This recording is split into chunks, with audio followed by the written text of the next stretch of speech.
la capacidad más valorada en el mundo de consultoría es strategic, o sea, el pensamiento estratégico, ¿no? Y el pensamiento crítico. Eso no va a cambiar. No me imagino en 10 años consultoría sin componente humano, ¿no? Cada vez hay más diversidad en los directorios. Voy a decir algo que probablemente no es políticamente correcto, pero lo tengo que decir. La diversidad creo que no está bien entendida. No son cuotas, ¿no? Pero la diversidad me parece que está siendo mal entendida. Hay diversidad que no está en base a cómo naciste. Exacto. Hay diversidad en otros aspectos. Exacto, y diversidad en el valor que aportas a la discusión. Te diría salud por el comentario. Sí. Hola a todos y bienvenidos a un nuevo episodio de Innovación sin Barreras. Soy su conductor Jaime Sotomayor y el día de hoy les tenemos un episodio sumamente interesante. Vamos a hablar sobre el futuro de las consultoras.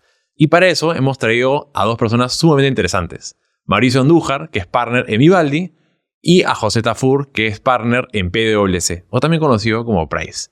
Junto con ellos vamos a hablar sobre cuáles son los retos que enfrenta la industria de las consultoras, cómo son diferentes a otro tipo de industrias y por ende los retos que tienen que enfrentar.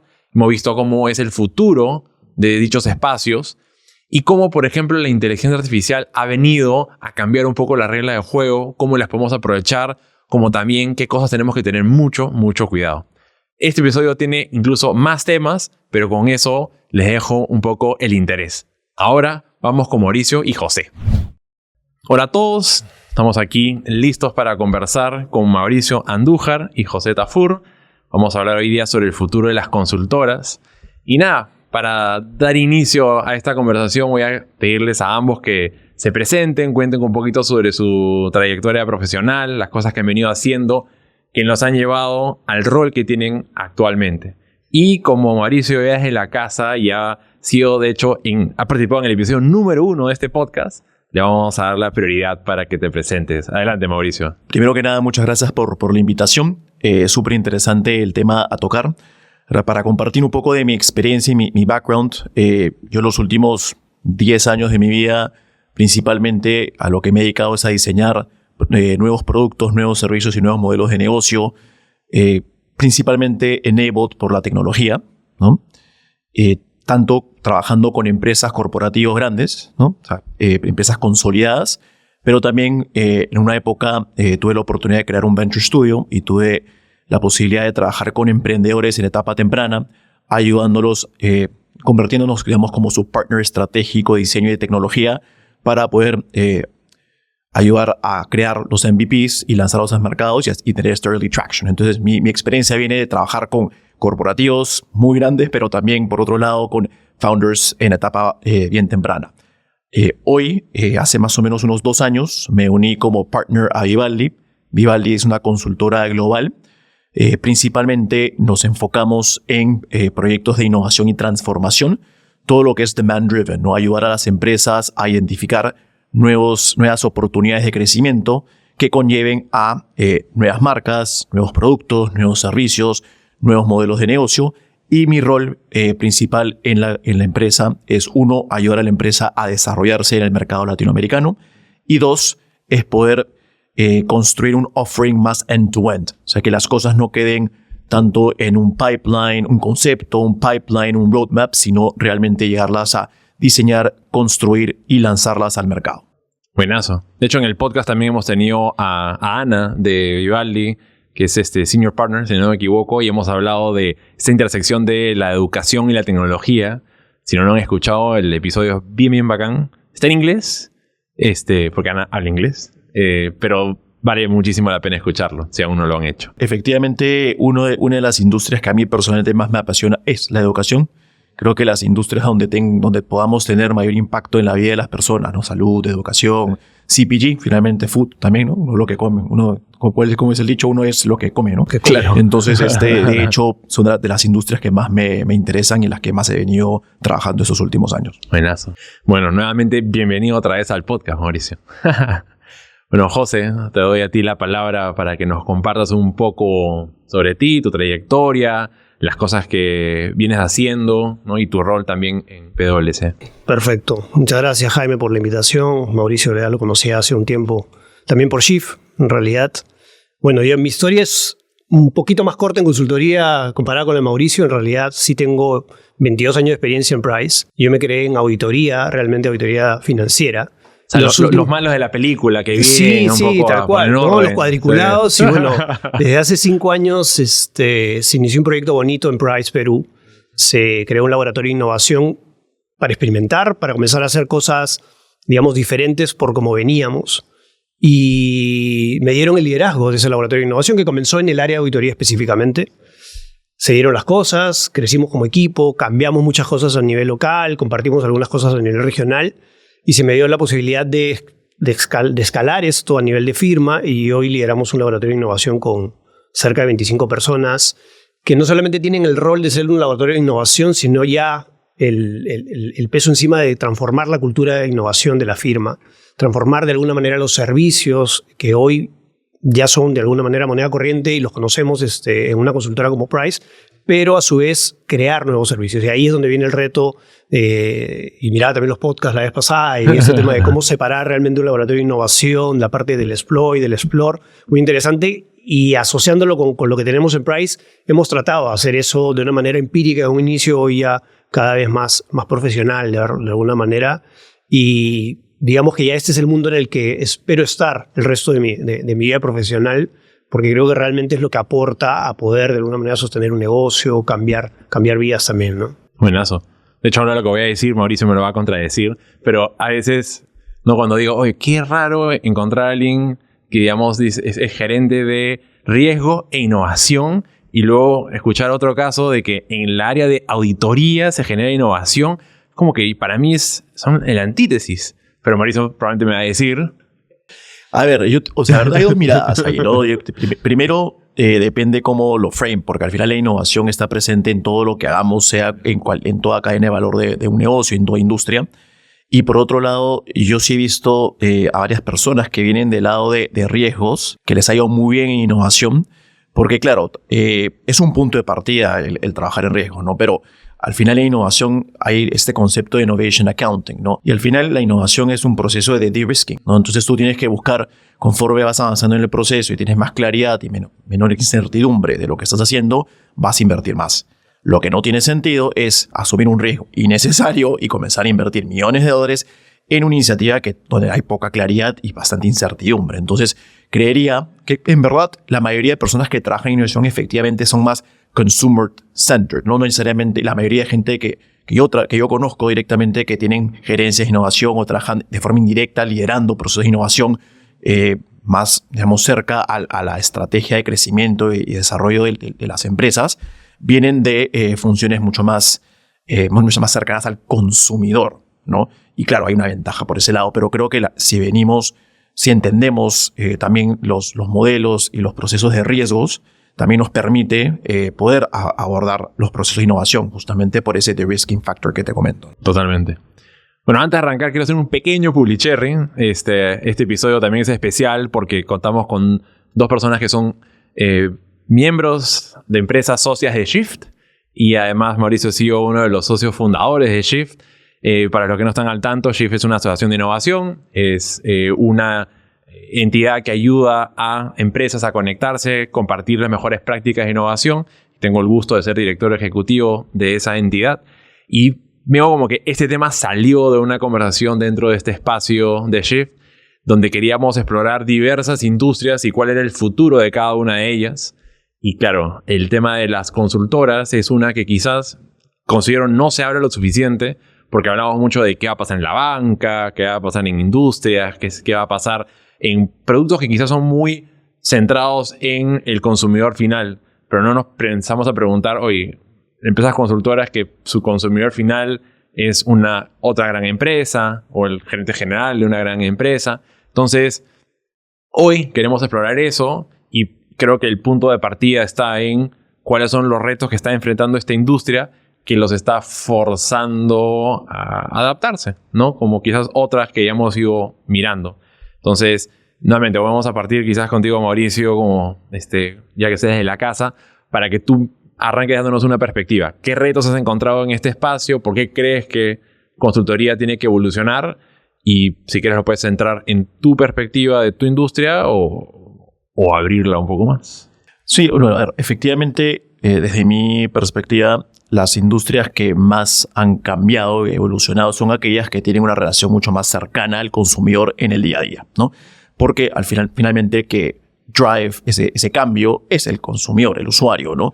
Por ende, empresas, banca, seguros, retail, son normalmente las industrias que se transforman más rápido a partir de la expectativa creciente del consumidor, ¿no?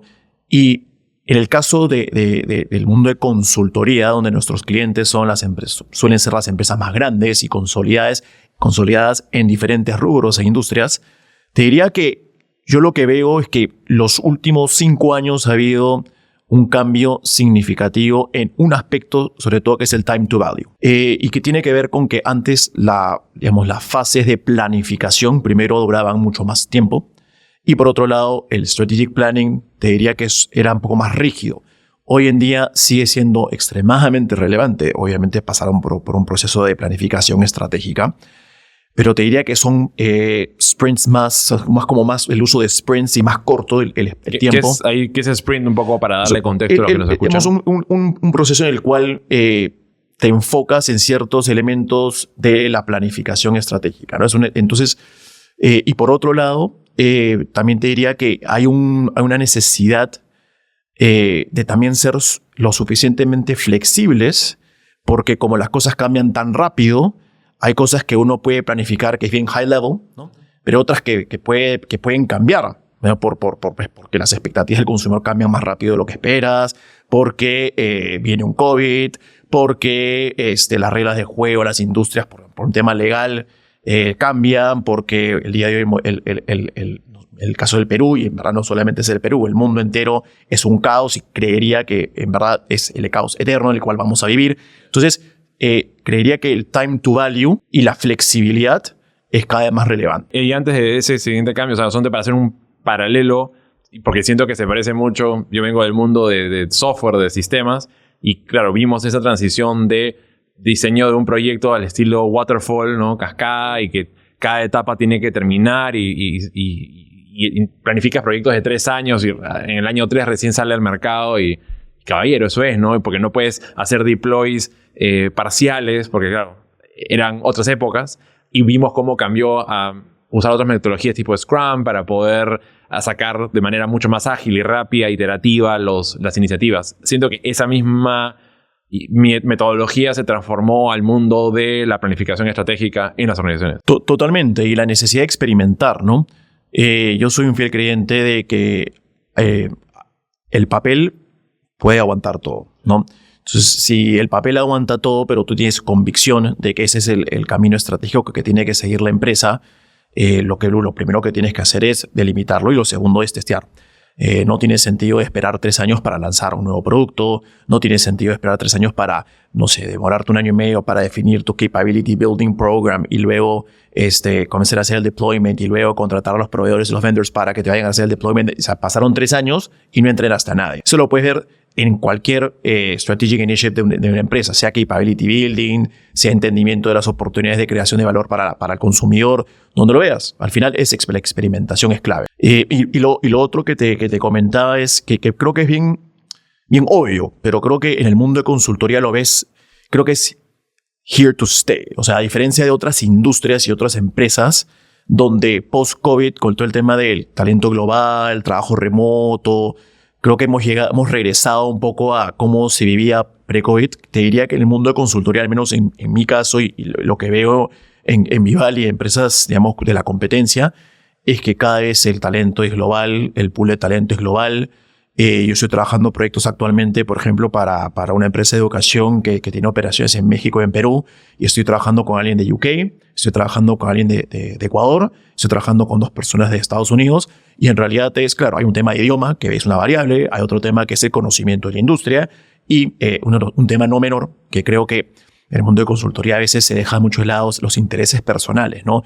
Es como si tengo la persona que trabaja conmigo de UK, cuando se enteró que habíamos cerrado este proyecto, me escribió y me dijo, no me importa que tenga 7 horas de diferencia, yo cambio porque yo quiero trabajar este proyecto, porque me apasiona la educación, que quisiera en algún momento crear un emprendimiento en el espacio de educación. Entonces, el pool de talento, o sea, el remote work, la posibilidad de trabajar en conjunto con diferentes personas de diferentes partes del mundo, yo creo que es un cambio rotundo que se ve en el mundo de consultoría.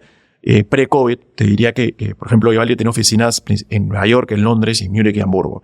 Y la mayoría de gente iba a esas oficinas o trabajaba cerca de esas oficinas. Hoy, nada más alejado de la realidad. Seguimos teniendo las oficinas, pero son como satellites, ¿no? O sea, mucha de la gente que trabaja en la oficina, digamos, como de UK, trabaja, no vive en Londres, por ejemplo, ¿no? Entonces, lo mismo. En mi equipo tengo algunas personas que trabajan conmigo que están en Perú, otras en Ecuador, otras en Brasil, otras en Estados Unidos, otras en UK. Entonces, el geographical boundary ya no, y el time zone, yo creo que para mí era uno de los temas que me preguntaba a mí mismo si era viable, ¿no? Te diría que si hay el interés por el proyecto, por el reto, por el tipo de engagement con el cliente, la gente cambia su estilo y su forma de vida con tal de ser parte, ¿no? Bravazo. No, ahí veo que han habido un montón de cambios y ahora después vamos a explorar un poquito qué es lo que creemos que va a pasar de aquí a adelante. Pero son cambios, te diría que no solo es que, o sea, las cosas cambiaron creo que para todos en ese sentido por el COVID, pero en el mundo de consultoría eso se ha cambiado y va a ser perenne. O sea, ya no vamos a dejar de ver oficinas. Yo creo que eso, o sea, yo trabajo para esta oficina, yo puedo tener un punto de partida, administrativamente me pueden pagar de tal lugar, pero yo soy parte de un pool de talento global y puedo trabajar en cualquier proyecto, en cualquier industria, en cualquier geografía. Porque eso yo siento que quizás no está pasando para otro tipo de industrias, especialmente los que tienen mucha presencia física y si bien fueron a trabajar remoto, poco a poco están regresando porque no, te necesitamos tener ahí en la sucursal, en la sede de tal. Entonces, bueno, ahora vamos a regresar al tema después de los espacios físicos porque ya me despertó mucho la curiosidad. Pero quiero pasar contigo, José, para explorar y ver cuáles han sido los cambios que tú más bien has visto en tu industria, cómo les ha afectado. A ver, definitivamente pre-COVID, post-COVID marcó una etapa en todos los servicios de consultoría y auditoría. A nosotros la pandemia nos agarró, digamos, casi cerrando el año de auditoría, ¿no? Informe. Entonces, imagínate llegar en un momento en el cual todo era físico y de pronto te vuelves virtual. Y cómo reviso los documentos, cómo todo aquello físico que el cliente me tenía que dar ya no lo tengo. Entonces teníamos que sobre la marcha cambiar la forma de terminar la auditoría para seguir dándole el valor agregado y el entregable final que el cliente seguía esperando. Entonces, todo eso marcó, felizmente, que nos agarró en una etapa que ya estábamos preparándonos virtualmente para aceptarla, es decir, para hacer lo más digital posible, y eso creo que ayudó bastante el haber concebido un laboratorio de innovación, el haber hecho una estrategia de upskilling, digital upskilling de nuestros equipos para que sean capaces de poder manejar esa virtualidad, esa digitalización. Pero acabó el COVID y en verdad las oficinas estaban de más, de alguna u otra manera. O sea, esa virtualidad se quedó porque en realidad no era necesario estar físicamente para darle ese servicio al cliente. Y el cliente lo entendió así, lo valoró también así, porque sabían de que esa virtualidad me ayudaba a mí también en el hecho de no tener que estar moviéndome, que estar esperándote en mi oficina para poder dedicarle tiempo muertos a preparar la reunión, estar físicamente aquí, cuando esos minutos del día cada vez contaban más. Y lo otro, que definitivamente el talento nos permitió, la virtualidad, poder tocar la puerta a distintas oficinas, como bien lo menciona Mauricio, o sea, el hecho de que seamos empresas que tienen distintas oficinas en distintas partes del mundo y también el talento alrededor del mundo te va a permitir simplemente ahora mandar un calendar, un meet o un mail, acordar, y ya tienes el talento de alguna manera a disposición para darle ese servicio al cliente, y eso ha generado que obviamente los equipos sean mucho más multidisciplinarios, que aquella capacidad que no tenías hoy localmente, porque podrían existir incluso carreras que hoy estaban menos avanzadas de lo que estaban en Estados Unidos, en Europa, puedas simplemente estar al alcance de tu cliente mucho más fácil de lo que era antes, ¿no? Antes se podría decir pre-COVID, el armar o ensamblar un equipo que involucrara a alguien de Alemania, de Londres, generaba complicaciones, incluso en la determinación del honorario para un cliente. Hoy ya eso se hace mucho más sencillo de hacerlo y el cliente lo valora porque sabe que tienes la espalda con ese talento para atenderlo y superar las expectativas, ¿no? Definitivamente creo que esos han sido los dos cambios importantes que hemos venido experimentando en consultoría y no solamente consultoría, yo te digo, en auditoría ya prácticamente es una práctica normal de que las empresas nos digan, hermano, atiéndeme virtualmente. No tengo ningún problema porque sé que me vas a satisfacer mis necesidades y aquello que tenga que ser físico, bueno, lo podemos ver y nos acomodamos. Algo curioso, porque yo he tenido una muy breve pasada por el mundo de la consultoría como practicante de Price, hace creo que 15 años atrás. Y algo que me parecía súper curioso es esto de que te vas y te instalas en la oficina de tu cliente. Y por los próximos 8 meses, 9 meses, ven a la oficina tales días y los demás días tienes que ir a la oficina del cliente y te dan tu sala de reunión y te dan toda la documentación. Eso está cambiando, se mantiene una práctica. ¿Cómo lo ves bajo este escenario que estás mencionando? ¿Qué tanto es también esta presencialidad en oficina del cliente?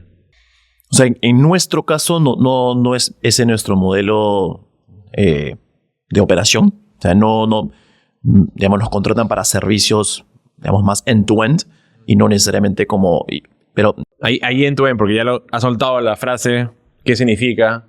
O sea, de poder no solamente ayudar a la planificación estratégica y la definición de las iniciativas estratégicas, sino el deployment de ellas, ¿no? Sea sea un proceso de innovación, sea un proceso para redefinir una marca o ampliar la participación de la marca en otras categorías o gestión de capacidades para poder enable esos procesos. Claro, para que no quede en nivel... de planeamiento. Sí, por eso papel, para no ponerlo feo, ¿no? Sí, por eso, no, por eso el concepto de consultoría es complejo, ¿no? Porque a nosotros nos ha pasado, y no solo en Vivalis, sino en mi anterior experiencia laboral, pero nos llamamos consultora, firma, agencia, porque claro, es como en nuestro caso somos como más o menos un híbrido de Management Consulting, Innovation Consulting y Technology desde la tecnología entendida como una mirada estratégica al uso de la tecnología, no necesariamente el deployment o el software development, ¿no? En nuestro caso, te diría que el 90% de lo que hacemos se puede hacer virtual. En este proyecto puntual que te comento de estos últimos meses hemos tenido la oportunidad de tener un par de workshops con el cliente y con el cliente y su equipo, digamos, no solo local, sino también de otros países. Y claro, cuando tú tienes la posibilidad de tener esos workshops presenciales, te das cuenta del valor que aporta la presencialidad. Y realmente le sacas el mejor provecho a la presencialidad. Entonces, yo soy un fiel creyente del modelo híbrido. Creería que va a depender mucho del modelo de negocio en el que estés, en la industria que estés, pero en nuestro caso creo que es un 80-20, 90-10. Sobre todo hay que rescatar o resaltar la importancia de darle valor a la presencialidad. Porque si vamos a tener presencialidad para después estar en nuestros celulares y en la computadora todo el día, como que no tiene mucho sentido. De hecho, yo en la oficina, por ejemplo, en Nueva York, con el equipo que yo trabajo de la mano, todo el mundo va a la oficina no me acuerdo si es miércoles o jueves, un día, ¿no? Y de hecho, parte de los acuerdos es que ese día no se agendan reuniones virtuales. Claro. Pero suena bien obvio lo que sí, digo, sí, pero sí. en verdad es como me parece que es algo tan básico y una regla muy buena. Es como, ¿por qué voy a generar una reunión virtual con mi equipo que trabaja ese día presencialmente en Nueva York cuando tienen otros proyectos y otras iniciativas que están trabajando y que prefieren verse las caras? O sea, entonces, de hecho, hay que sacarle provecho a la presencialidad y obviamente en el desarrollo digamos, de la relación con el cliente, ¿no? Yo creo que bastante lo que se ha perdido, en nuestro caso no, pero sí lo veo por el lado a veces de algunos clientes, como de no prender la cámara, estar como que medio ausente. Claro, si vas a estar ausente, no vas a prender tu cámara, entonces, ¿para qué tienes la reunión? Y en tu caso, un poco, ¿cómo afecta en ese sentido la virtualidad con los clientes? O sea, se ha vuelto ya muy normal el no tener que estar poniendo tu gente físicamente, continuamente en las oficinas del cliente, o todavía exigen, porque también puede ser un tema muy agarrado del pasado. Si no estás en mi oficina, entonces ¿cómo sabes cómo funciona mi negocio? No. A ver, hacías el símil cuando entraste de practicante. Bueno, yo también entré de practicante de Price hace 22 años. Y claro, chapaba mi maleta con papeles de trabajo y me iba al cliente y 3 semanas, porque era cliente grande y iba a estar practicante 3 semanas. Dicho sea paso, Pulicherry Price cumple 100 años en Perú este año. Así wow. Que de los 175 que tenemos a nivel global, increíble. 100 años en Perú. Increíble. Pero bueno, hoy te puedo decir que eso no pasa, ¿no? Si bien trabajamos para el cliente y somos flexibles con el cliente nos sabe que puede, si quiere presencial, si quiere híbrido, si quiere, digamos, es totalmente virtual. pero siempre va a depender del cliente y yo te podría decir que muchos clientes hoy, tanto en auditoría, consultoría, valoran mucho esa flexibilidad y valoran que, tal cual como dice Mauricio, que esa parte presencial sea imprescindible, es decir, que realmente sea necesario ir porque vamos a tener tal situación que necesitamos vernos las caras, que tenemos que estar comprometidos en que en ese momento que vamos a agendar esa reunión física es vital que no se pueda hacer virtualmente, porque virtualmente nos puede generar ineficiencias, puede generar reprocesos, lo hacemos así. Si hablamos por el lado de auditoría, yo te podría decir, la mayoría hoy prefiere un enfoque híbrido y mucho virtual que físico, ¿no? Y porque muchas empresas ya han pasado por un proceso de digitalización, están más preparadas para poder darte las cosas sin que tú tengas que ir a sus oficinas. Así que por ese lado, el híbrido creo que es el estándar hoy y promovemos bastante la virtualidad en la medida de lo posible, ¿no? Entonces, ahora que, digamos, virtual se vuelve algo más predominante en esta industria, también siento entonces que pueden haber otro reto, que es ya no estoy tan limitado a trabajar con una empresa que esté domiciliada en Perú, ¿no? Salvo por esta parte que dices que sí valoran por lo menos estos momentos presenciales, pero que no quita que pueda venir determinada persona una semana a Lima y trabajarlo. ¿Cómo lo están viendo? ¿No? Porque no sé si en el caso de Vivaldi un poco arrancó sin presencia local y luego se fue abriendo, pero hoy día, de lo que estoy entendiendo, la competencia podría aumentarse por el hecho de que se rompen estas barreras geográficas. Sí, bueno, de hecho esa es una ventaja para nosotros, ¿no? Claro. Al tener nosotros tenemos una subsidiaria aquí, en realidad cuando contratamos a alguien no vemos necesariamente dónde está. Obviamente hay un tema de time zone que hay que tomar en cuenta, ¿no?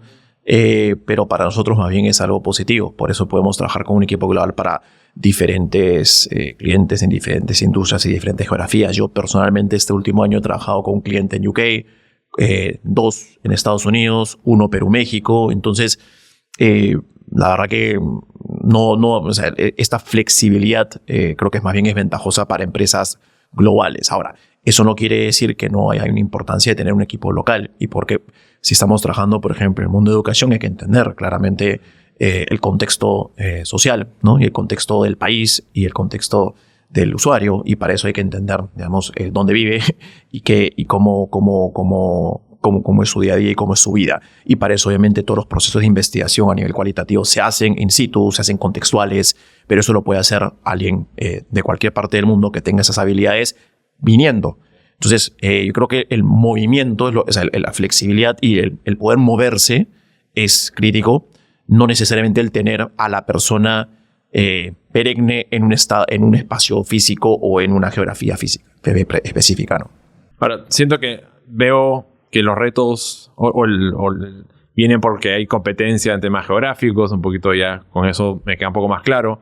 Competencia en el tema de talento, porque ahora tú dices, pero yo puedo ofrecerle a mis clientes talento global, pero la misma vez compites por el mismo talento global. Si eres una firma en UK del estilo antiguo, entonces era voy a buscar solamente en Londres a quienes puedo sourcear y me peleo entre 3 empresas grandes, nos peleamos, pero ahora puedo sourcear de todo el mundo y ahora me peleo no solamente entre esas 3 empresas, sino entre las cientos o miles que pueden haber. Entonces eso, digamos, agrega un nivel de batalla más complicado. Pero quiero poner sobre la mesa un tercer player que desde los últimos meses, años ha empezado a generar bastante ruido, que es la inteligencia artificial. ¿Cómo la inteligencia artificial está retando a la industria en la que están ustedes? Y el que quiera arrancar. Yo puedo empezar. O sea, antes de responder a la pregunta específica sobre la inteligencia artificial, planteabas el tema del talento, ¿no? y el talento global.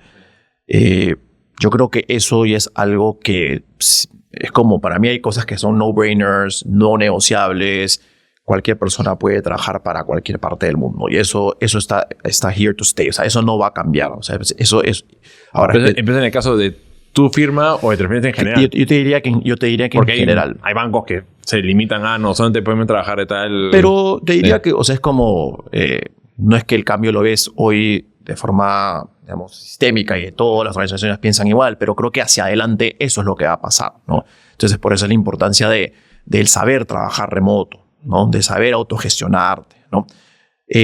Y por otro lado, en términos de competencia a nivel de talento, algo que ha pasado, que por más que ha habido, digamos, un hiccup en el mundo del VC, no sé si cómo es hiccup en español, como una pequeña desviación en el mundo del venture capital. Hiccup en español sería hipo, pero no, como que no suena. Pero es como un pequeño, bachecito. Un bache, ¿no? O sea, la industria de venture capital, que es como a veces muy desasociada o lejana del mundo de consultoría. Pero te diría que algo que ha cambiado significativamente los últimos 10 años es, primero, el interés de las consultoras por el mundo de venture capital. Algunas han creado fondos, otras han creado venture builders, otras han creado un servicio de venture as a service para trabajar con corporativos que son los inversionistas. Entonces, pero el lado de competencia a nivel de talento, también las nuevas generaciones son más emprendedoras, ¿no? O sea, quieren hacer cosas más, uno, que conecten con su propósito, con sus intereses, como mínimo, y dos, que sean como más autogestión, no se quieren ser más dueños de su vida.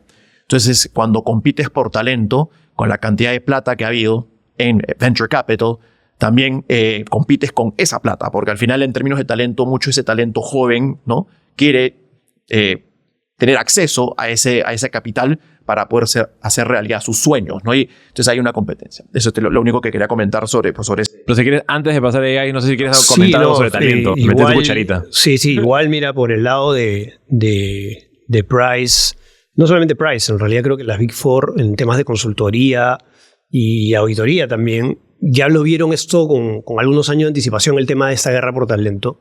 Y para contarle un poco nuestra experiencia, ¿no? O sea, hoy ya estamos yendo a un modelo en el que no solamente hay Shared Delivery Centers, sino Acceleration Centers, donde sabemos que ese talento lo capturamos en alguna parte del mundo y le va a servir a muchas de los Price a nivel global, porque saben que cada uno individualmente no va a poder contar con ese talento y competir. Entonces buscamos invertir en esos Acceleration Centers, separarlos alrededor del mundo de tal manera que podamos tener acceso y eso pueda ser una cuota de diferenciación frente a nuestros clientes, claro.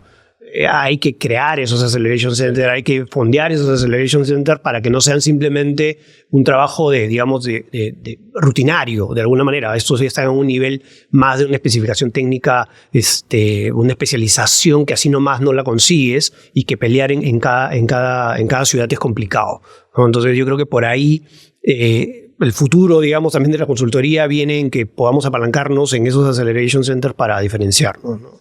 Pero sí, definitivamente la escasez de talento es algo que si bien se abrieron los límites geográficos, igual competimos con acceder a ese talento porque hay mucha demanda de ese talento en distintas industrias y obtenerlo es complicado. Y ahí alineando un poco con el tema de inteligencia artificial. Para lograr ese talento de personas que estén ya especializadas en inteligencia artificial, tenemos que ir posiblemente a otras latitudes para poder conseguir esa experiencia, esa capacidad y poder traerlas a que brinden esos servicios a nuestros clientes. En línea con lo que decía Mauricio, o sea, nosotros brindamos ese servicio a nuestros clientes que están enfrentando esos desafíos producto de los consumidores finales. Pero al final nosotros como empresa también estamos afectados por el uso de inteligencia artificial para nuestra operación el día a día. No para brindar un servicio como tal, sino como parte de nuestra oferta de servicios, como la inteligencia artificial entra dentro de ese componente y nos permite ser mejores al brindar el servicio, ¿no? No, o sea, y en ese sentido, yo lo que veo es que la mayoría de los esfuerzos, hay como diferentes layers a esto, ¿no? O sea, lo primero que yo veo es que se habla mucho de inteligencia artificial y se hace muy poco con la inteligencia artificial. Lo cual es normal porque es una tecnología emergente, si bien hay muchas noticias de todo lo y toda la inversión que está sucediendo en este espacio, para mí es como game changer. O sea, la inteligencia artificial está cambiando y va a cambiar absolutamente todo lo que hacemos. Todo lo que hacen los usuarios, los consumidores, todo lo que hacen nuestros clientes y cómo nosotros también atendemos a nuestros clientes, ¿no? Y cómo creamos valor, que al final es el outcome, ¿no? El valor que uno crea. Lo que veo es que la mayoría de conversaciones y ejemplos de uso de la inteligencia artificial es en la parte más de eficiencia y productividad. Nosotros en Vivali no es que no nos interese, pero no es por ahí donde nosotros le damos valor. O sea, no la productividad, la eficiencia, como que esa base de la inteligencia artificial, de lo que ya haces, cómo lo puedes hacer más rápido, cómo lo puedes hacer más eficiente. Eso está sucediendo y va a seguir sucediendo y es como la base de la inteligencia artificial. Nosotros lo vemos más como al final cómo podemos utilizar la inteligencia artificial para challenge los modelos de negocio, para crear, por ejemplo, para toda la parte de research, ¿no? O sea, cómo está cambiando significativamente el proceso de investigación dentro de la organización. Es como tenemos, imagínate, pues, ¿no? 50 clientes al año, 100 proyectos al año, en diferentes partes del mundo, pero haciendo autocrítica. Es como, claro, pero todo eso está ¿en dónde? En un Excel, en un PowerPoint, en un deck, en conocimiento, porque al final el mundo de consultoría es información, know-how, ¿no? Sí. O sea, ¿está dónde está? En la mente de una persona, en el correo, en el Teams, en el chat, ¿no? Sí. En los grupos específicos que se formaron para trabajar ese proyecto. Entonces, lo primero es walk the talk, ¿no? O sea, entonces, desde nuestra óptica, donde mayor impacto vamos a tener de forma, digamos, en el corto plazo es todo ese conocimiento, toda esa data que se genera. Estamos, por ejemplo, piloteando, o sea, usando Copilot, justamente para poder estructurar toda esa base de información para que sea más fácil entre equipos en diferentes geografías y en diferentes challenges que puedan acceder a esa información de una manera mucho más sistémica. Porque, claro, es fácil decir, sí, tenemos todo ese conocimiento. Claro, pero ¿dónde está? ¿Y cómo accedes? ¿No? ¿Y eso en qué ayuda? Ayuda en que el proceso de investigación tome probablemente menos tiempo y sea más eficiente. Pero la pregunta clave es, ¿qué hacemos con el tiempo que hemos ahorrado?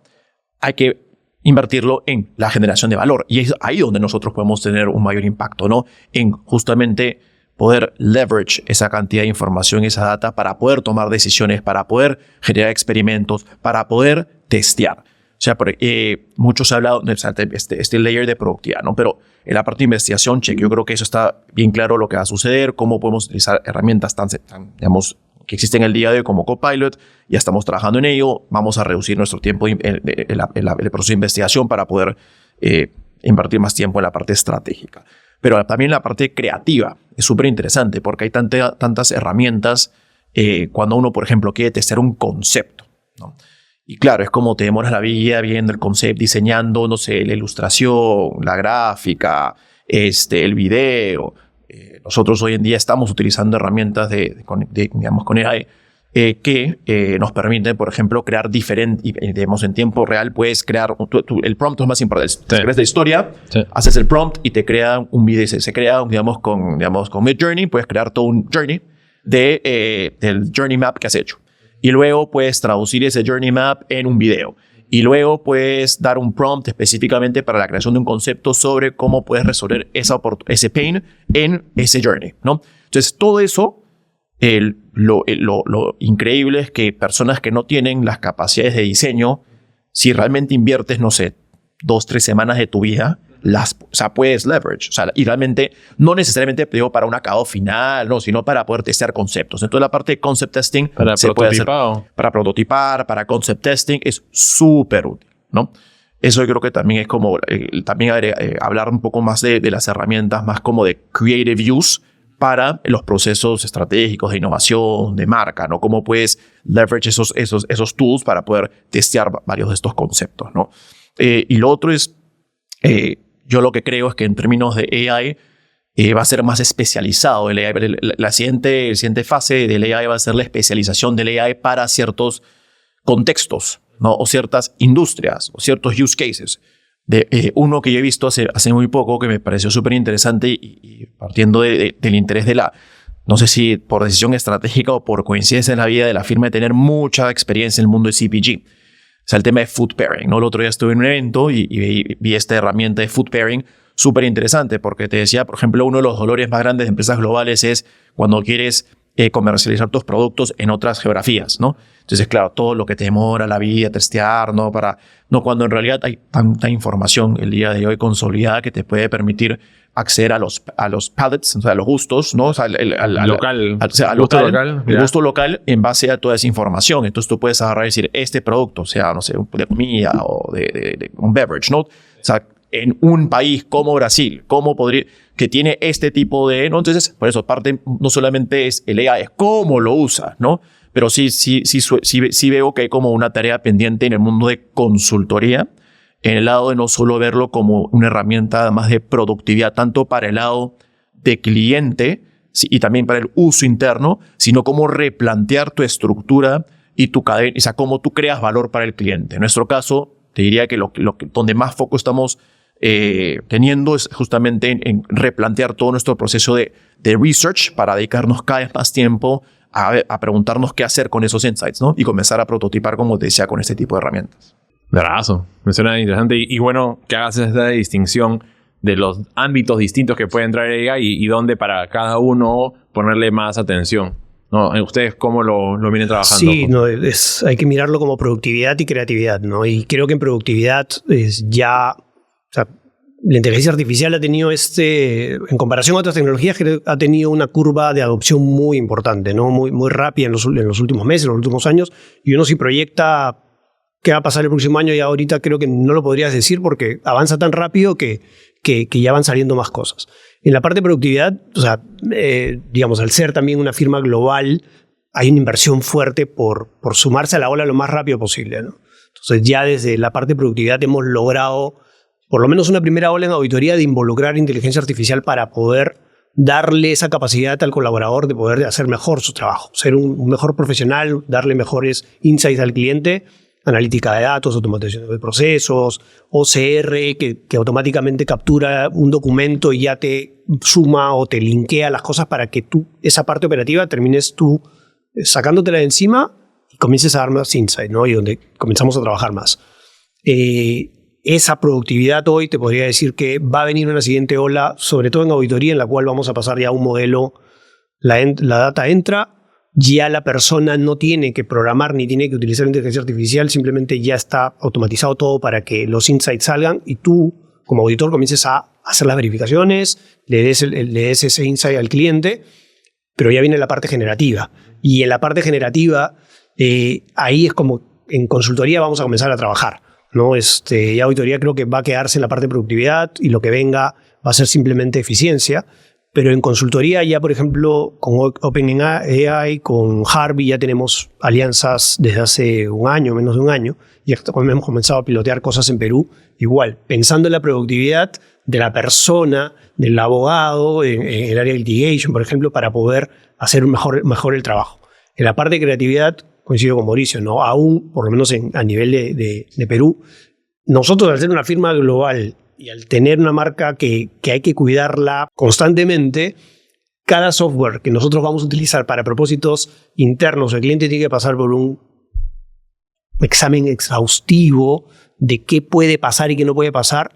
Entonces yo no puedo simplemente sumarme a una ola sin que tenga previamente una autorización de que ese software ya pasó por todos los controles y todas las verificaciones para que no haya ninguna fuga de información que pueda comprometer la marca. En ese sentido, ahí sí nosotros tenemos, digamos, un espacio en el cual tenemos que ir esperando cómo va cayendo, va definiéndose esa tecnología, ese software para poder implementarlo. Entonces, pero sí, en línea con Mauricio, ahí en la parte de creatividad tenemos que ver cómo la inteligencia artificial nos va a ayudar a cambiar un poco la manera de que damos el servicio, o partiendo de la inteligencia artificial, cómo recomponemos todo el servicio de consultoría, ¿no? Me parece que es un espacio que creo que hasta nos cuesta un poco pensar qué es lo que se viene a futuro porque avanza tan rápido y los casos de uso son difíciles de predecir, pero igual si es que hacemos un poquito ese ejercicio de cómo se ven ustedes con este negocio acá 10 años, ¿cómo lo pondrían? O sea, ¿cuál es el rol que va a tener? ¿Cómo va a ser distinto en ese momento a lo que es hoy? Te diría que la capacidad más valorada en el mundo de consultoría es strategic, o sea, el pensamiento estratégico, ¿no? Y el pensamiento crítico. Eso no va a cambiar. Creo que al final la inteligencia artificial es un enabler para tu cerebro, ¿no? O sea, en qué preguntas, cómo lo preguntas, cómo formas, estructuras, cómo repreguntas, cómo usas la información y con esa información vuelves a repreguntar, vuelves a explorar. O sea, eso no se va a perder. O sea, pero ¿qué tan factible es que el día de mañana, acá 10 años, aparezca una firma que sea 100% AI? Sí, o sea, a ver, yo te diría, o sea, hace un par de semanas, justo estoy escuchando al CEO de NVIDIA, ¿no? Ajá. Y de hecho le preguntaban, ¿no? Si tenía que resaltar algo para el futuro que puede. Entonces la pregunta fue algo que podría resaltar que va a pasar en el futuro que tal vez vaya en contra de lo que la mayoría de gente piensa, ¿no? Y le decía, yo pienso que ya hay un punto de inflexión en la cantidad de personas, de desarrolladores, ¿no? de la cantidad de personas trabajando directamente en code, ¿no? Y tú te das cuenta, bueno, mi intuición es que, claro, tú ves el día hay masivo, o sea, despidos masivos en los tech-based companies, los más grandes, porque son los que ya saben lo que está pasando. O sea, ya está, no, pero claro, por mi intuición, o sea, como yo lo veo, porque claramente no tengo data para digamos, sustentar lo que estoy compartiendo, pero mi intuición me lleva a pensar de que como ya tienen claro hacia dónde va el mundo en ese sentido y lo que realmente va a aportar la inteligencia artificial como un enabler para personas que tengan la capacidad estratégica y que tengan también, obviamente, las ganas y ese espíritu emprendedor de crear cosas, sea donde sea que estés, va a disminuir la formación y la cantidad de carreras y gente siguiendo carreras de tecnología. Hace 3 años, más bien, el speech era completamente inverso. Tienes que estudiar coding, porque coding es lo más importante del mundo. Sí. Y lo otro que decía es que, claro, que su proyección es que este año iba a ser la primera vez en la historia en el mundo de que iba a haber un $1 billion company que tenga un empleado, ¿no? Y ya hay varias hipótesis de dónde puede salir, pero al final ese es el poder que tiene el AI, ¿no? O sea, el poder, digamos, de no necesitar tanto músculo para poder crear valor. Pero por eso, no me has preguntado esto, pero regreso en mi cabeza de el mundo de la educación, la formación, los capabilities, ¿no? Porque eso es crítico. O sea, sí, tenemos que repensar y redefinir la manera que evaluamos a las personas en su aprendizaje. O sea, tiene que ser más competency-based y no como que pasé este curso, ¿no? Y tuve esta nota, sino las competencias. Y creo que algo que nunca ha cambiado en mi forma de ver las cosas es la importancia del pensamiento estratégico y el pensamiento crítico. Y el AI, por más que puede leverage el pensamiento estratégico y crítico de muchas personas y poder ayudarte a tener esa visión, igual el cómo repreguntas, cómo replanteas, cómo usas la información, cómo lo llevas a un entorno de experimentación. Solo que ahora tienes, digamos, un enabler y un tool que jamás en la vida hubieses soñado tener. El día de hoy, la inteligencia artificial es como, no solamente es tú, o sea, alguien respondiendo a tus consultas, tus inquietudes, tus puntos de vista, tus reflexiones, sino también el de todo el mundo, ¿no? Y también la posibilidad de llevar eso finalmente a la práctica, ¿no? Sí, no me imagino en 10 años consultoría sin componente humano, ¿no? O sea, definitivamente tal vez menos personas, pero igual el componente humano presente y tal cual ayer, creo, antes de ayer, conversaba con mi equipo, hacía un poco el símil con la película Interstellar, ¿no? Uh-huh. Sí, o sea, yo creo que vamos a llegar a ese nivel en el cual simplemente va a ser no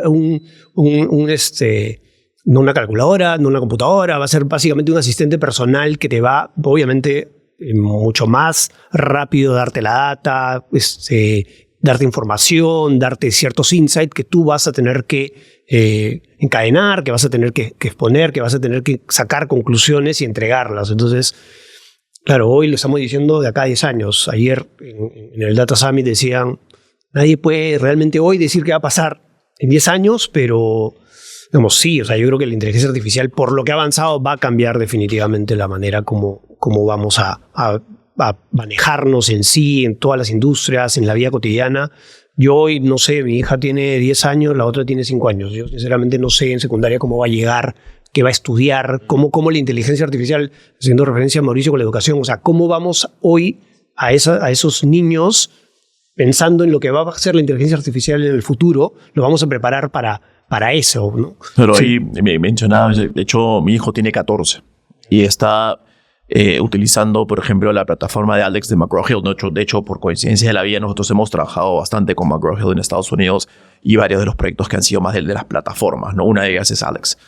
Y Alex utiliza la inteligencia artificial para poder crear un learning path personalizado en base a los conceptos que tienes tú como individuo que aprender. Entonces no te da más preguntas de lo que ya sabes, sino te ofrece preguntas relacionadas a los conceptos que todavía no dominas, ¿no? Y hasta que no los domines no pasas, ¿no? Entonces, en realidad, de alguna manera ayuda, no es como que una ultra personalización, pero hay nivel de personalización que te permite la inteligencia artificial en el uso de esta herramienta, ¿no? Yo creo que ese es el camino. O sea, al final, cada uno es un mundo, cada uno tiene sus fortalezas y debilidades, y al final la inteligencia artificial te va a ayudar justamente a ello. Pero el mundo de la educación yo creo que es donde probablemente más impacto va a haber.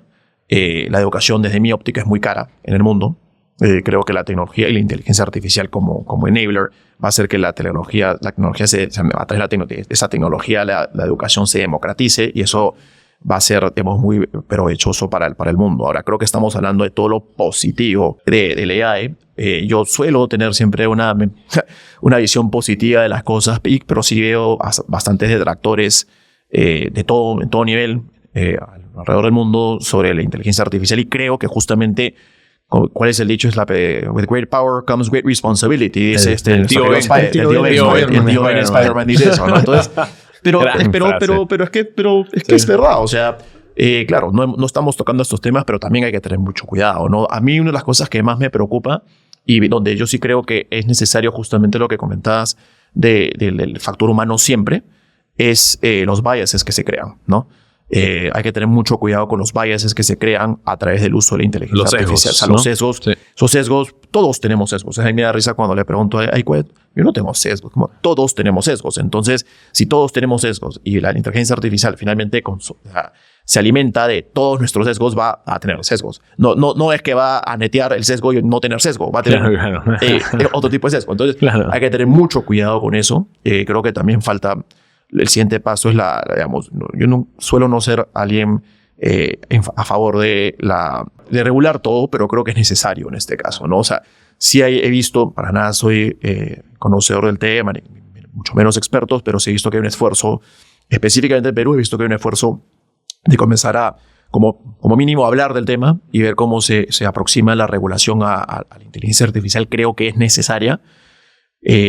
Tal vez eso es lo que me pueda preocupar, ¿no? Como es posible regular y quien regula también tiene biases, entonces al final, claro, esto es como un exponential bias que se puede generar, ¿no? He escuchado 1000 ideas de todo el mundo de hay que generar como que un mecanismo para que tengas que certificar el training data o el algoritmo que has creado y es como que, claro, pero eso es, yo creo que terminas matando la innovación, ¿no?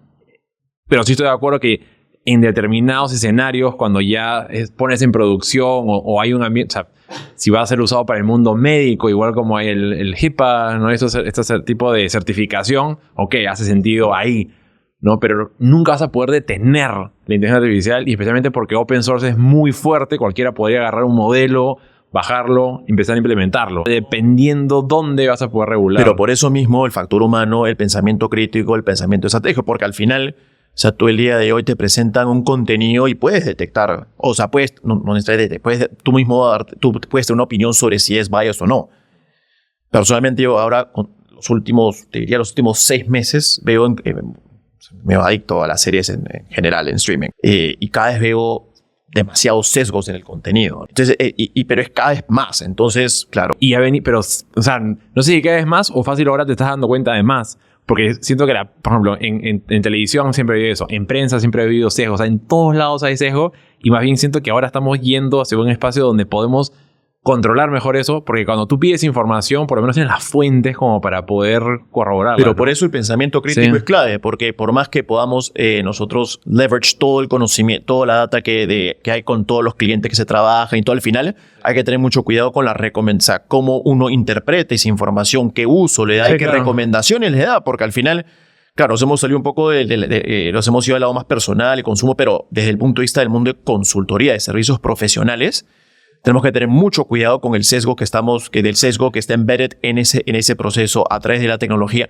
a través de la inteligencia artificial, porque no podemos dar una recomendación a un cliente y sin darnos cuenta de los sesgos que han habido tanto en el input, o sea, de dónde sacas la información y también cómo se trata y se analiza, ¿no? Es más, yo creo que acá, no sé si es que el camino es esta regulación o no, pero sí creo que está en juego la marca, el brand de estas empresas de consultoras, de saber de que todo lo que están haciendo atrás es ético, que está ahí, digamos que hay una correcta gobernanza, que la data está siendo protegida, que la información al final has buscado de diversas fuentes como para poder eliminar esos sesgos, porque vas a obtener diferentes versiones y vas a tú ser el que al final, humanamente, determinar y sacar un criterio final. Entonces creo que eso le da una ventaja a ustedes dentro de todo? No sé. Sí. Ahora, solamente para cerrar el tema de regulación, ¿no? De hecho, ya en Europa está prácticamente a puertas de aprobarse una regulación. Entiendo que ya en Perú hay una ley de inteligencia artificial, ayer creo que la presentaron el congresista Cueto, me parece, pero todo va en camino a ciertas reglamentaciones que permiten limitar de alguna manera y certificar para qué le estás usando, qué data estás utilizando, ¿no? Lo que se veía un poco de la regulación de Europa es que vas a tener 3 niveles de inteligencia artificial, un primer nivel en el que va a ser prácticamente prohibido, no sé, datos biométricos, de salud, que va a estar totalmente regulado, y un tercer nivel que va a ser un poco más soft y que en realidad va a poder permitir a las empresas continuamente entrenar data, usar esa información. Ahí ya viene, y hablando de negocio, la oportunidad de las consultoras es, en ese momento, ¿qué se abre una vez que esté la reglamentación? Si lo vemos a nivel de aseguramiento, tema de riesgos, en ese nivel en el que usas esa data, ¿cómo me aseguro de estar libre de esos sesgos? Si esa data fue pública, es privada, etcétera, etcétera, etcétera. Y ahí creo que se abre un camino, digamos, a consultoría y a oportunidad de servicio para algunas empresas que puedan tomar ese reto, ¿no? En el tema digamos, de educación, creo que queda claro que pensamiento crítico tiene que ser algo que tiene que estar presente en el futuro para poder ser parte de la currícula en educación definitivamente, ¿no? Sí, creo que no es un tema menor en el tema de velar de que estas herramientas jueguen a nuestro favor y no en contra, porque al final estos sesgos pueden terminar perjudicando a un particular tipo de grupo, de personas, porque justamente no era representativo este tipo de modelos, estuvo mal entrenado. Atenta contra la confianza que tú como empresa frente a tu consumidor finalmente te puede terminar, puede ser una debacle para ti, el que eso simplemente sea producto de una negligencia en tratar de utilizar la inteligencia artificial y que esa data no haya sido de alguna manera bien utilizada, ¿no? Entonces, otro tema que creo que, no sé, me parece que mirando hacia adelante en el mundo de consultoría, yo creo que hay dos cosas que me gustaría resaltar. Una de ellas es cuando hablamos del end-to-end, ¿no? Hay una tendencia en los últimos 10, 15 años de empresas de management consulting comprando consultoras de innovación. O empresas de tecnología. Empresas de tecnología comprando empresas de consultoría. Empresas de innovación integrándose. Entonces, yo creo que lo que se viene probablemente es una consolidación de la industria. Y lo otro es que en esa consolidación es relativamente fácil como que escoger los capabilities que necesitas para construir ese offering. Lo difícil es que realmente trabajen de forma integrada, porque si no lo que tienes es un management consultant, ¿no? que te ayuda a definir la estrategia, el negocio, y después viene la consultoría de innovación y te ayuda en base a de dónde has definido que hay áreas de oportunidad donde puedes crecer o hacia dónde vamos a correr un proceso de innovación para definir. Y de ahí la tecnología, que finalmente normalmente las empresas de tecnología suelen ser más enfocadas en la construcción. Algunas no, pero digamos, es lo que más se dedica, ¿no? Entonces, las transiciones en esas etapas son las más complicadas, ¿no? O sea, realmente la consolidación, no solamente me refiero a las empresas que se compran y el M&A, sino la consolidación de las capacidades para que realmente no funcionen como empresas independientes dentro de un mismo holding. Yo creo que ese es un tema no menor. Y partnerships, ¿no? Yo creo que el tema, en nuestro caso, más bien, sí hemos hecho el esfuerzo de comenzar a consolidar y capacidades que nos permitan no solamente ayudar a nuestros clientes a encontrar las oportunidades de crecimiento, definir las iniciativas estratégicas, leverage el valor de la marca y después llegar a conceptos y hacer los pilotos, los MVPs. Pero algo que nosotros hemos hecho es firmar, por ejemplo, un partnership con una empresa basada en Europa de tecnología. Pero son más, es una empresa, si bien hace software development, su fuerte está más en creative technology, ¿no? O sea, como pensando de una manera estratégica y creativa el uso de la tecnología y el impacto en modelos de negocio. Y creo que ese es otro elemento que considero que va a cambiar significativamente hacia adelante el mundo de consultoría. Como que un consultor no te puede, independientemente sea de un management consulting, innovation, brand, no te puede decir, no, la tecnología no. O sea, tienes que entender, no significa que te des el copo, pero tienes que entender de tecnología. Es como nos estás haciendo un proceso de investigación para un caso puntual en nuestro país. O sea, en un país como Perú, que finalmente es una economía emergente, donde ¿cuántas personas tienen seguro, por ejemplo? Será más o menos la mitad de la población tiene seguro, ¿no? Y entre esa mitad, la mitad es privada y la mitad. La otra mitad no tiene. Entonces, en verdad, en vez de estar peleándote, o sea, está válido pelearse por la gente más con temas con más wealth, pero al final el crecimiento no vas a llegar a un crecimiento exponencial si no creces mercado. Si no creces mercado. Entonces, para crecer mercado tienes que atender base de pirámide. Y para atender base de pirámide, ¿qué es lo que tienes que hacer? Definitivamente un objetivo es poder lograr un producto o un servicio lo más costo eficiente posible. Y ahí es donde la tecnología tiene un rol crítico.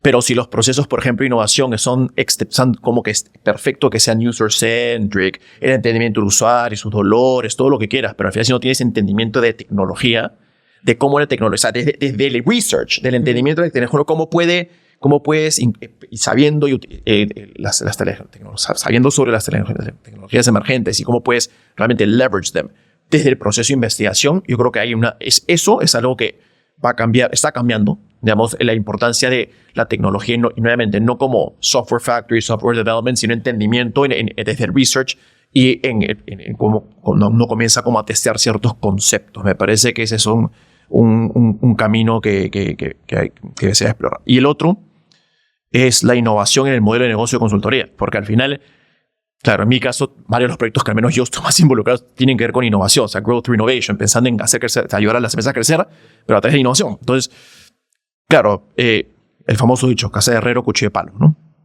Claro, estamos que a nuestros clientes, sí, hay que pensar nuevos revenue models, business models, software as a service, direct to consumer, pero en el caso del mundo y la consultoría, si bien el service offering ha evolucionado, seguimos siendo un modelo de, son tantas personas, hay nada, a tantos, o sea, es un resource allocation, no al nivel, no quiero sonar malo, de un abogado que te cobra por hora, o sea, no es eso, pero al final es un modelo bien primitivo de negocio, ¿no? Y es poco escalable. No, el problema es que o sea, tú puedes escapar, pero al final en algún momento pierdes control del offering, de la calidad, porque es un negocio que depende mucho de las personas, ¿no? Entonces, creería que lo que va a seguir pasando, ha habido bastantes apuestas, algunas han funcionado, otras no tanto, en explorar nuevos modelos de negocio donde se pueda leverage el core asset de una consultora, que es las personas y su conocimiento. Ya hablamos de cómo ese conocimiento puedes transformarlo y sistematizarlo para poder leverage beyond la persona en particular, ¿no? Pero por lo que hablábamos de los venture studios, los venture builders, o sea, ese mundo, algunos ha funcionado, otros no. No sé qué otros modelos van a existir, pero creería que la gran pregunta pendiente para el mundo de servicios profesionales, ¿no? Es, uno, darnos cuenta y aceptar que nuestro core asset es nuestra gente y nuestro knowledge, que creo que es bien como obvio, pero es obvio de boca para afuera, pero no de boca hacia adentro, de realmente cómo puedes leverage eso. Y dos, es cómo puedes unlock nuevas oportunidades de crecimiento en base a nuevos modelos de negocio que son tech-enabled y que realmente puedan terminar siendo, digamos, escalables, ¿no? Es un negocio muy poco. A ver, ahí ha habido bastante. No sé, José, ¿cómo quieres? No, yo me quedo con algo que nosotros llamamos conciencia digital y que buscamos ya de hace 5 años, 6 años, lograr que el 100% de los colaboradores, y de hecho es parte hoy de la currícula. Una currícula en una empresa de servicios se basa en la parte técnica, ¿no? O sea, las habilidades blandas las vas puliendo, pero digamos, nos basamos en que todos los años hay una currícula extensa para reforzar conocimiento técnico, ya seas abogado, ya seas contador, ya seas administrador, ya seas auditor, consultor, de lo que sea, hay una base. Hoy esa base para nosotros, que siempre es importante por ser una empresa de servicios y basada en personas, ya tiene un componente importante de cerca de la cuarta parte de parte de tecnología, que es buscar que a un nivel de la base mínimamente tengas conciencia digital para saber qué puede hacer la tecnología por ti, cómo puede ayudarte a resolver problemas, cómo está transformando los negocios de nuestros clientes, porque una vez que tú entiendes eso te va a permitir luego apalancar tu experiencia, tu conocimiento técnico en hacer mejor las cosas. Y luego vas subiendo la pirámide de tal manera que lo que haces es sí tener un equipo que tenga esas capacidades ya en un nivel mucho más alto, para que pueda apalancarte a llevar las cosas al siguiente nivel, a poder hacer no solamente ya un servicio como tal, sino posiblemente apalancarlo con innovación, con tecnología, desarrollo de software, qué sé yo, de tal manera que sea mucho más personalizado. Pero hoy, si esa conciencia digital, si ese digital upskilling no forma parte de ti como colaborador, esta brecha que en algún momento hablábamos hace 2 o 3 años o 5 años en un informe del World Economic Forum, va a generar digamos, una diferencia en la fuerza laboral importante, ¿no? Nosotros de alguna manera hemos tratado de cubrirla sabiendo de que eso se venía y que obviamente la tecnología tenía que estar presente. Y en innovación hoy desde research, como dice Mauricio, es importante, ¿no? Y por eso buscamos de alguna manera que todos tengan presente la tecnología, ¿no? Sí, lo que comentas del digital, me gusta el concepto de conciencia digital. Ahora, ¿cómo lo llevas al digital upskilling, ¿no? Yo creo que una tarea pendiente como país, la mayoría de esfuerzos que veo es primero que el tema de más mujeres en tecnología. Perfecto. Lo segundo es más personas, o sea, más gente involucrada directamente en tecnología, sea coding, sea un aprendizaje más de UX o de analítica, y todo súper válido. Pero yo creo que hay un layer de entendimiento tecnológico con una mira estratégica y creativa, porque si no, ¿cómo vamos a crear, ¿no? O sea, podemos ayudar a otros a satisfacer sus sueños ¿no? y sus pensamientos, sus visiones, ¿no? Pero creo que también es el entendimiento de la tecnología, como bien dices, hay un layer mucho más arriba, que es el entendimiento estratégico, la implicancia de esa tecnología en un modelo de negocio, regresando al ejemplo de seguros. No puedes trabajar, discúlpame, pero no puedes trabajar en seguros sin entender de emerging technologies y su rol en predictive analytics. Ahora, si me dices cómo lo hace, cómo funciona, ese no es mi skill, pero, o sea, tú no puedes, la relación, digamos, directa entre ir a la base de la pirámide y poder reducir el precio, tiene que ver, o sea, la única manera de hacerlo, al menos que yo conozco, es predictive analytics, no predict, o sea, puedes predecir el comportamiento, por ende reducir el costo, y eso a través del uso de la tecnología. Entonces, no puedes trabajar en innovación sin entender de esa tecnología y el impacto, y de esas tecnologías y el impacto que puede tener en reducir el costo, porque al final, hablando del tema de riesgos que comentaste al inicio, o sea, el negocio de seguros todo es sobre riesgo, pues, ¿no? Todo es riesgo, todo es risk management, ¿no? Entonces, claro, o sea, hay que utilizar la tecnología pensando en cómo poder mejorar esa evaluación, ¿no? A mí, siempre cuento esto, pero yo tengo 41. Sí. Y hace 3 años pagaba, no sé, $400 de seguro. El año después, 450. ¿Y por qué? O sea, me he bajado de peso, tengo menos grasa, no entiendo por qué me estás cobrando más. No, porque mi regla es así. Claro. Ok. Siguiente te puedo mandar la 500. Por Watch y sí, este año estoy pagando 550. O sea, en 3 años ha subido de 400 a 550 mi seguro. Y creo que estoy, desde el punto de vista de físico, mejor que hace 3 años. Es por la culpa de tus compañeros de colegio que se han descuidado. Entonces, pero no es justo. Entonces, no es justo. Entonces, no me pueden hablar de innovación si no pueden resolver eso. O sea, son cosas bien básicas en el mundo, ¿no? Pero bueno. No, y eso, ahí quiero llevar el último punto que tengo en mente. Ya no se trata de las consultoras, sino se trata de sus clientes. Porque yo me imagino que ustedes hablarán con la alta gerencia de la organización, incluso con el propio directorio. ¿Qué tan diverso en perfil tecnológico hay en estos niveles? Porque hemos hablado de otro tipo de diversidad. Pero ¿qué tanto perfil tecnológico se siente en el directorio? ¿Qué tan tecnológico es el CEO? ¿Cuántos CTOs tienen asiento arriba para la conversación? ¿Cómo han visto esta distribución? Yo te diría que no solamente es un tema del conocimiento, entendimiento de la tecnología, si bien eso hay. O sea, yo creo que tiene que ver con más como apertura al cambio. Yo creo que es como el case for change, ¿no? La mayoría, o sea, yo creo que lamentablemente en el Perú específicamente no hay mucha competencia. Entonces hay, no sé, pueden decir que hay 20 bancos, pero hay 4, ¿no? Hay 10 aseguradoras, pero hay 4. Entonces, o 2. No hay mucha competencia, ¿no? Entonces, y la competencia creo que está mal entendida con market share.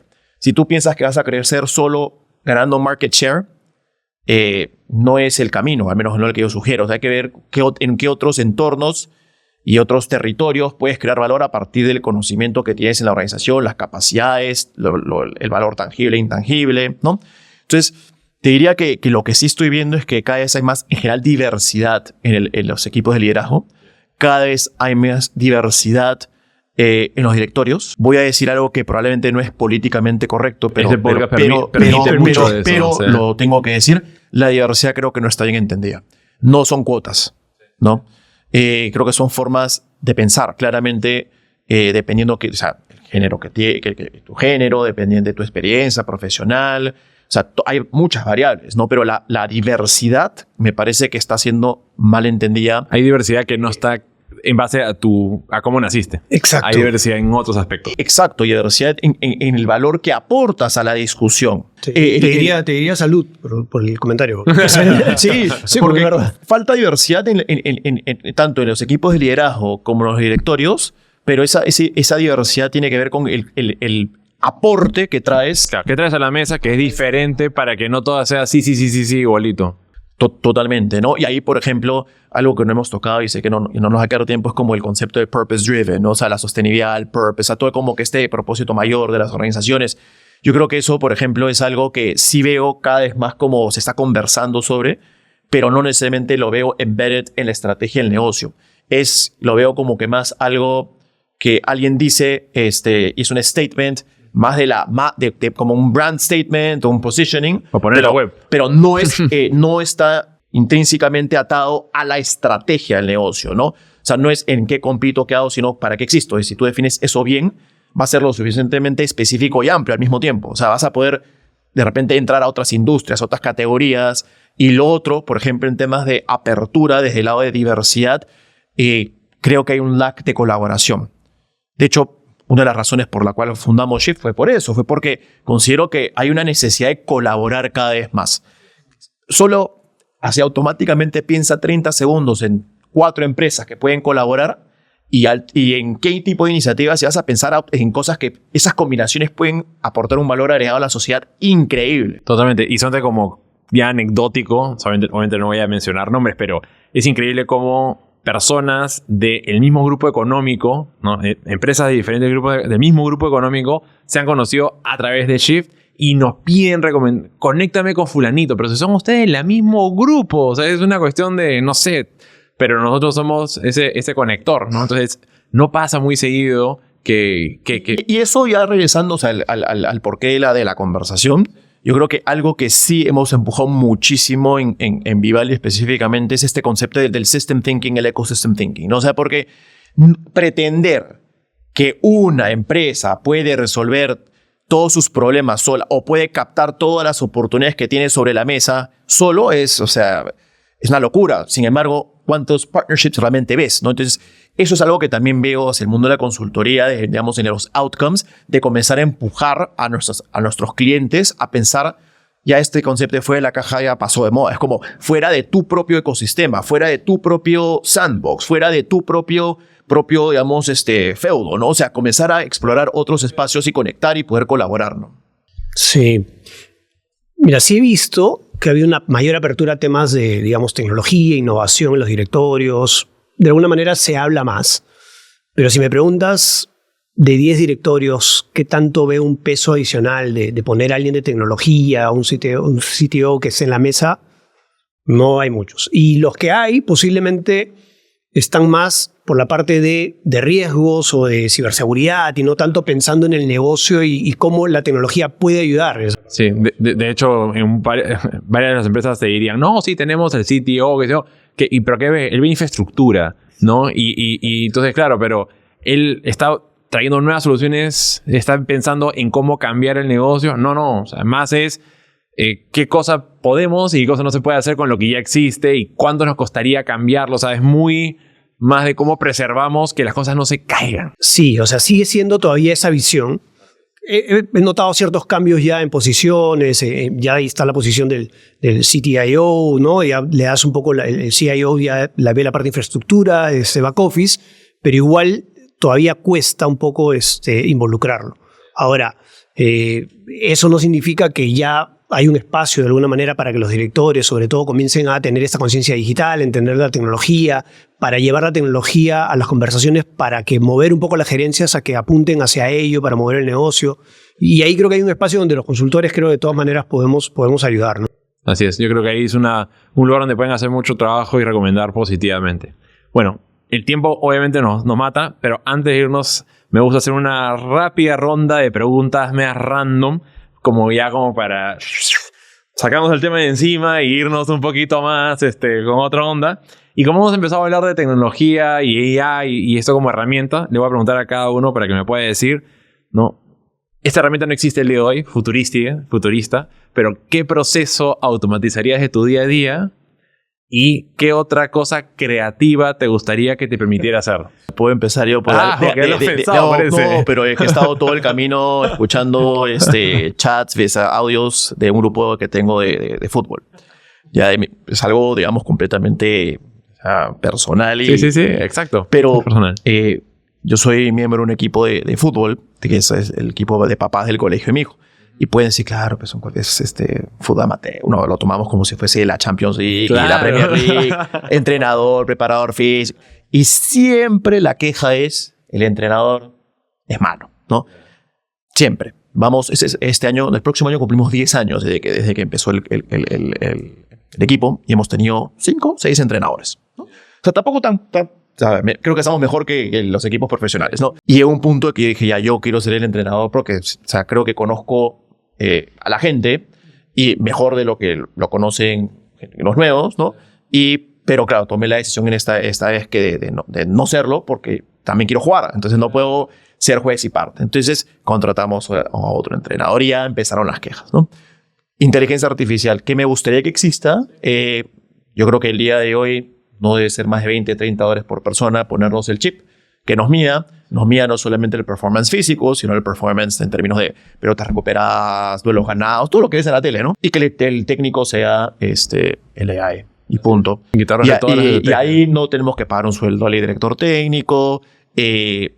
La decisión ya no es de una persona, porque cuando pierdes siempre se culpa al técnico, nunca a uno mismo. Eliminas el sesgo. Claro. Y finalmente, claro, o sea, es como, ¿no? Y sería interesante también poder que ese AI, o sea, ese DTAI pueda captar la información del rival y en base al rival el planteamiento, la estrategia, la formación y los jugadores sean diferentes. Sé que es algo trivial, pero es algo de mi día a día que me gustaría que se resuelva, ¿no? Ahí está. Ahí tienen. Si alguna persona es fanática del deporte y sabe un montón de inteligencia artificial, ahí tienen una oportunidad y el primer cliente para testearlo. Entonces, yo siento... yo iría más con la música. Y esto no lo he dicho, y en verdad se me está ocurriendo ahorita, pero o sea, siempre he pensado el tema, me ha gustado la batería, pero yo sé que sería malísimo con la música de la guitarra o la batería descoordinado totalmente, pero o sea, yo estoy escuchando música de Red Hot Chili Peppers y estoy ahí que pienso que estoy tocando la batería, ¿no? O sea, algo así como Guitar Hero de la batería, pero algo más, digamos, para alguien que está fuera de esa liga, ¿no? Que le permitiera tener ese sueño de poder tocar y que que lo haga en el momento exacto sin que se le vaya la tonada, o que por último, si lo hago fuera de tiempo, me ayude a regular que lo hice dentro del tiempo, porque por lo menos yo sí siento que ahí soy pésimo, ¿no? O sea, no le haría por más, me podría meter en clase, pero estoy tan seguro de que voy a hacer así. Has tocado un espacio del cual yo soy fan, ¿no? De la música, me encanta, ¿no? Y siempre tengo problemas en casa con la música, porque cada reunión, no solo en casa, sino yo voy a cualquier casa y yo pido el play. Y a veces normal, no hay gente que te dice y hay otros que... normalmente hay fricción. Normalmente hay fricción, ¿no? musicales o...? Claro, y yo tengo un bias tremendo, ahí sí o no. O sea, no es que tenga la razón, simplemente es mi gusto. Y claro, yo siempre opino como, esto es música, esto es no. O sea, tengo bastantes sesgos en ese sentido, ¿no? Pero sí, sería muy bueno tener algún tipo de herramienta que te permita realmente crear un playlist de los playlists y intereses de todos, ¿no? Me parece que los algoritmos de Spotify, Amazon no son muy buenos. Creo que lo que te dan es simplemente más de lo que ya escuchas y no está basado en... O sea, está basado en el artista, en su género, más no en el tipo de música, porque hay artistas, los que más me gustan, que tocan múltiples géneros, ¿no? Entonces, sería interesante como realmente profundizar en el aspecto musical y también el ambiente, ¿no? Decir, mira, para este día vienen tantas personas, este es el mood, estos son sus Spotifys, ¿no? Y que tenga mi estilo, o sea, como que no, algo así me solucionaría la vida y muchas peleas en casa y con amigos. Pero luego con su sesgo agarraría no, gracias, Guy, pero esto no me gusta. Y sale su lado dictador. Sí. Bueno, última pregunta, es también un poco en esta onda, esta tonalidad. Y esta vez, si pudieras cenar con un personaje histórico o de ficción, ¿con quién sería y por qué? O sea, si pudiera viajar en el tiempo o pudiera meterme en este mundo fantasioso, ¿con quién me sentaría a conversar? O sea, a ver, también políticamente incorrecto, pero me parece que, o sea, a mí los personajes para bien o para mal o para muy mal, es interesante entender así como estas series que analizan a los serial killers, ¿no? Y entiende ya, por ejemplo, a alguien como Hitler. O sea, es que, claro, hay una dentro de la locura, o sea, me gustaría como entender de dónde parte, ¿no? Sentarte y decirle, ¿qué fue, weón? No, sí. O sea, y él es un ejemplo de varias otras personas que han buscado la destrucción en el mundo, ¿no? Entonces es como que, pero hay pocas que realmente han podido, no solamente o sea, a esa escala, ¿no? Entonces eso para, digamos, de personajes oscuros, para entender, digamos, qué hay detrás, o sea, ¿no? A unos dirán, pero ¿por qué? Mejor ni hablar, o sea, ni siquiera entenderlo. Me parece que más bien entendiendo lo mal, o sea, profundizar sobre todo lo tan negativo y destructivo también sirve para entender cómo construir hacia adelante. Ahora que te toca, y pues déjame pensar algo más para terminar en un tono un poco más arriba, para no terminar en ese nivel de oscuridad. No, es que hablaste de oscuridad y lo primero que se me ocurrió pensando, soy fanático de Star Wars de alguna manera, y dije, pucha, me sentaría a cenar con Darth Vader, ¿no? Claro, pero claro. No sé qué tanto podemos hablar, pero... Así, decirle, pero ¿por qué harías eso a tus hijos? Bueno, sería un personaje más interesante, ficción, no quiero hablar de historia ni nada, ¿no? O sea, la filosofía detrás de los Jedi y toda esta historia de ficción.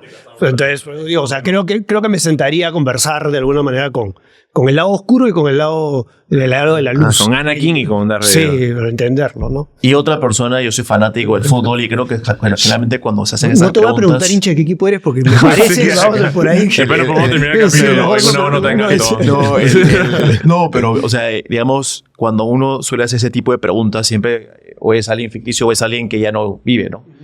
También es bueno hablar con gente que está viva. A mí puede ser muy triado, ¿no? Pero, o sea, por ejemplo, conversar con alguien como Messi me parecería extraordinario, ¿no? Pero ya por un nivel más personal, no de la vida, ¿no? Sino como de las anécdotas, o sea, el campeonato, el jugador, con quién te llevaste, con quién no te llevaste, qué aprendiste, qué no aprendiste. O sea, tu historia, o sea, como hay tan... yo creo que cuando se retire, porque creo que la gente que le gusta el fútbol lo valora, pero creo que cuando se retire, aquellos que son haters también van a darse cuenta que, o sea, han podido ver en su máximo esplendor una figura nunca antes vista en el fútbol, ¿no? Entonces, soy Messi lover también, pero, o sea, yo me inclinaría por Cristiano por el lado de la persistencia, cómo construyó su carrera.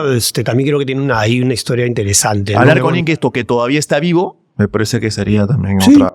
O sea, si pudiera hablar con Messi en inglés, a ver que sería un reto. No, porque no quiere. No habla ni una palabra. Ni siquiera deja que lea y hable por él. O sea, eso ya está. Bueno. A ver, José, Mauricio, ha sido divertidísimo esta conversación. Hemos hablado de diversos temas y, como digo, hemos terminado con cosas más divertidas, creativas, pero yo creo que al final todo esto es parte de este proceso de experimentación, de innovación, de tener ideas locas, pero después cómo las puedo aterrizar en cosas reales que traen y resuelven problemas. Le doy un último minuto si quieren mandar un último mensaje a la audiencia, y si es que alguien es interesado en contactarlos, también cuál es la mejor manera. Bueno, primero que nada, muchísimas gracias por el espacio. Un gusto regresar después de varios años, y te felicito por el podcast. Siempre lo escucho, me parece, y siempre lo recomiendo. No vaya a decirme que, bueno, mi nombre es Mauricio Andújar, la manera más fácil en LinkedIn, me parece, porque no quiero dejar mi teléfono. No, pues, para contratos, eso. No, estoy por casarme, no puedo dar mi número. No, pero nada, nuevamente gracias por la oportunidad. Igual, Jaime, muchas gracias por la oportunidad, por la experiencia. En realidad ha sido mi primera experiencia en el podcast contigo, así que le he pasado muy bien. Igual, ¿no? Si me quieren contactar, me googlean nomás o me buscan en la página de Price, ahí me encuentran en LinkedIn también.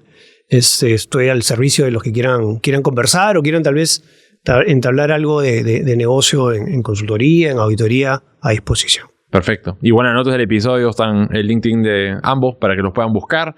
y seguirlos y ver el contenido que comparten. Y nada, muchas gracias a todos por escuchar este episodio. Espero que haya sido de mucho valor. Y hasta un próximo episodio de Innovación Sin Barreras.